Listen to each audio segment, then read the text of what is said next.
Le modèle G20, c'est un carrefour auquel on a invité tous les jeunes résidents en France à se porter candidat à représenter la France lors de 2 événements. Un événement au Mexique, le Youth 20, porté par la présidence mexicaine du G20, et pour les G8 and G20 Youth Summits, qui sont un G20 et un G8 organisés par les jeunes, pour les jeunes, aux États-Unis en juin 2012.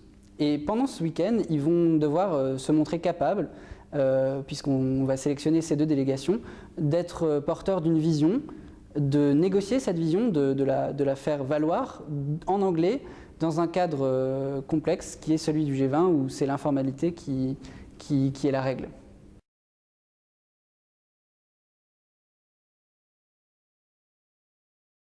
Alors le G20, c'est une instance qui, comme vous, est jeune, et donc qui continue à se forger. Et la présidence française, comme la présidence précédente et comme la présidence du Mexique cette année, contribue à forger l'esprit du G20 en espérant qu'on l'implante durablement pour qu'il puisse fournir des solutions. Dans les marques de fabrique de la présidence française, on a beaucoup dit que c'était une présidence ambitieuse.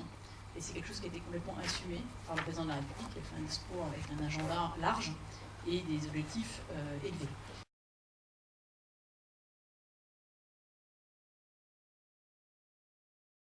Je pense, et c'est plutôt une opinion personnelle, que c'est le changement climatique. Tous les problèmes associés au changement climatique. Vraiment, si on ne peut pas vraiment aborder et adresser maintenant le problème du changement climatique qui affecte tout le monde, demain sera trop tard. Alors le Mexique, c'est vraiment un des sujets, je pense, un des plus importants.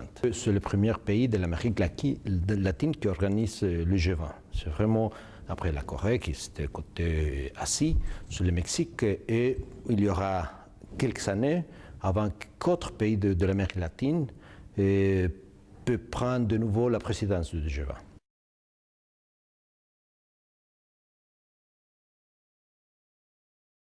Youth Diplomacy, c'est un réseau de jeunes, une association qui regroupe sur l'ensemble du territoire français des étudiants, des jeunes actifs qui font le constat que par leurs études, ils n'ont pas forcément toutes les clés de compréhension pour pouvoir comprendre la mondialisation, comprendre les phénomènes internationaux dans lesquels notre pays évolue, notre société évolue, alors qu'à chaque élection, à chaque décision qu'ils ont à prendre dans leur vie citoyenne, dans leur vie professionnelle, dans leur vie parfois familiale, la mondialisation est présente, ou de moins l'est de plus en plus. Et donc Youth Diplomacy, c'est une association qui souhaite permettre aux jeunes de pouvoir répondre eux-mêmes à ces questions en découvrant, en allant à la rencontre des professionnels, des diplomates, des experts, pour pouvoir s'approprier eux-mêmes ces sujets en posant leurs questions avec leur propre curiosité.